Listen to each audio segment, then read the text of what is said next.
Tired of ads barging into your favorite news podcasts? Good news. Ad-free listening on Amazon Music is included with your Prime membership. Just head to amazon.com/ad-free news podcasts to catch up on the latest episodes without the ads. Enjoy thousands of Acast shows ad-free for Prime subscribers. Some shows may have ads. On today's Smart 7, the Rwanda bill returns, Donald wins in Iowa, and lots more. It's Tuesday, 16th of January. It's Hot and Spicy Food Day, and happy birthday, Kate Moss. The Smart 7. It's news, but not the news.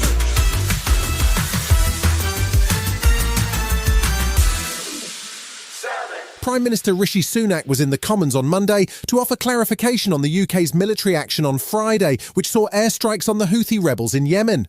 He said that the UK had destroyed 13 targets at 2 sites, including an airfield and a cruise missile launcher, and he defended the action which was taken without formal parliamentary approval. It's right that we took proportionate targeted action against military targets. It was a last resort. It came after the end of exhaustive diplomatic activity, and now I think it's incumbent on the Houthis to recognise the international condemnation for what they're doing. The intention was, in Rishi's words, to de-escalate the situation, but the Houthi forces fired a missile at a US warship on Sunday and struck a US-owned container ship on Monday, so it's clear that the situation remains volatile. Labour leader Sir Keir Starmer backed the government action and says it's not always possible to convene Parliament for approval. I think it's fundamentally different if there's a sustained campaign with the deployment of troops.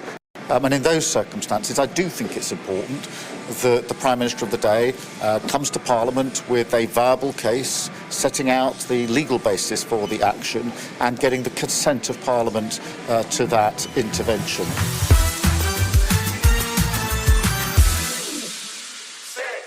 Tuesday sees the Rwanda bill return to the Commons in advance of Wednesday's third reading, and Rishi is facing a backbench Tory rebellion. Reports suggest that up to 70 Tory MPs, including junior ministers, could join the Rebel Alliance, helmed by former Immigration Minister Robert Jenrick and former Home Secretary Suella Braverman. They are intent on adding amendments to the bill designed to toughen up the legislation and reduce the avenues for migrants to appeal. The issue is that those amendments may bring the bill into conflict with the European Court of Justice. On Monday, Rishi was putting a brave face on the matter, claiming that his party is united in their desire to make the Rwanda scheme work. The Conservative Party are completely united in wanting to stop the boats. We share the frustration of the British people about this situation. That's why I set it out as one of my 5 priorities. We're all fed up with this legal merry-go-round of challenges to our Rwanda policy. Former Minister Simon Clarke doesn't seem to have gotten the memo on how united the party is. I've been clear with the whips that if the bill goes forward unamended, I will be unable to offer it my support. Ultimately, we have twice now marched the British public up the hill. We have failed twice. If we fail a third time, then there will be no place to hide. A report published on Monday found that young girls were left at the mercy of grooming gangs in Rochdale, partly because of the failings of both council bosses and senior police. The new report, commissioned by Mayor of Greater Manchester Andy Burnham, looks at the period between 2004 and 2013. It praises whistleblowers, including health worker Sarah Robotham and former police officer Maggie Oliver, who helped to raise the matter. The report also found that many of the abusers had still not been apprehended. Burnham apologised directly to the victims and their families, saying it's important to face up fully and unflinchingly to what happened so that necessary changes can be made to protect children. The report finds unequivocally that failures that could and should have been avoided were in fact repeated.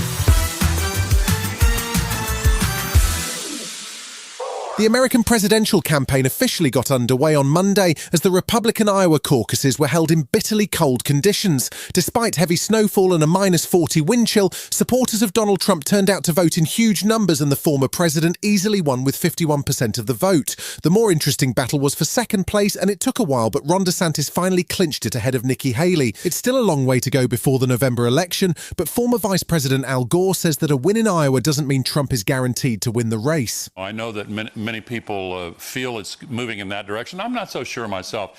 And where the Iowa Republican caucuses are concerned, I'm not sure they're as significant as some believe, because there have been so many examples. Still to come on the Smart 7, Andy Murray gets sad and Robert Downey Jr. is kind of mad. Right after this.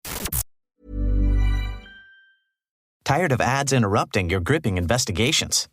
Good news. Ad-free listening on Amazon Music is included with your Prime membership. Ads shouldn't be the scariest thing about true crime. Just head to amazon.com/ad-free true crime to catch up on the latest episodes without the ads. Enjoy thousands of Acast shows ad-free for Prime subscribers. Some shows may have ads. Welcome back. There was bad news for Nottingham Forest and even more bad news for Everton on Monday, as both clubs were found to have breached the Premier League's profit and sustainability rules. Everton have already had a 10-point deduction this season and could lose more points for this breach. They have 14 days to lodge a reply. There was also bad news for Scottish tennis great Andy Murray, as he got knocked out in the first round of the Australian Open, suffering a straight sets loss to Thomas Martin Etcheverry, and it seemed like the defeat may be Andy's last match at the Australian Open. There's definite possibility that'll be the last time I play here. Probably because of how the match went and everything. Like, in comparison to the matches that I played here last year, it's like the complete opposite feeling walking off the court.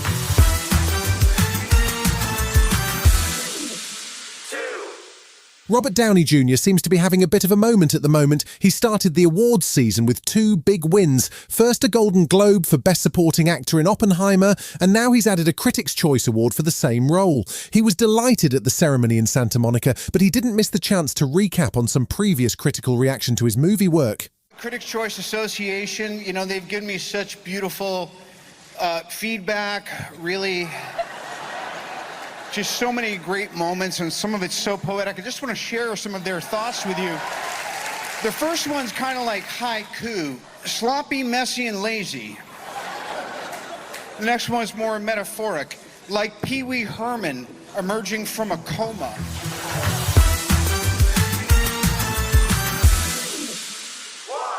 It's not often you get a movie in which a rising Hollywood star plays a character described as a rowdy Irish migrant. But that's how Jessie Buckley's character Rose Gooding is described in the new black comedy Wicked Little Letters. It's set in a seaside town and pitches Olivia Colman against her rowdy neighbour Rose as a scandal develops over some rather rude letters that have been anonymously dispatched. The cast includes Timothy Spall and Joanna Scanlon, and it hits cinemas on February 23rd. You're charging her. What's the evidence? Similarities in the language. I've got a daughter at home. Why would I risk it all? In prison, Rose may find some kindred spirits. In prison? No, not the murderers or the rapists. I'm thinking more the drunks and the queers, maybe. Just trying to find a bright side. You've been listening to The Smart 7. We'll be back tomorrow at 7 a.m. Hit that follow button and have a great day. Give us 7 minutes, and we'll give you the world. Tired of ads interrupting your gripping investigations? Good news. Ad-free listening on Amazon Music is included with your Prime membership. Ads shouldn't be the scariest thing about true crime. Just head to amazon.com/ad-free true crime to catch up on the latest episodes without the ads. Enjoy thousands of Acast shows ad-free for Prime subscribers. Some shows may have ads.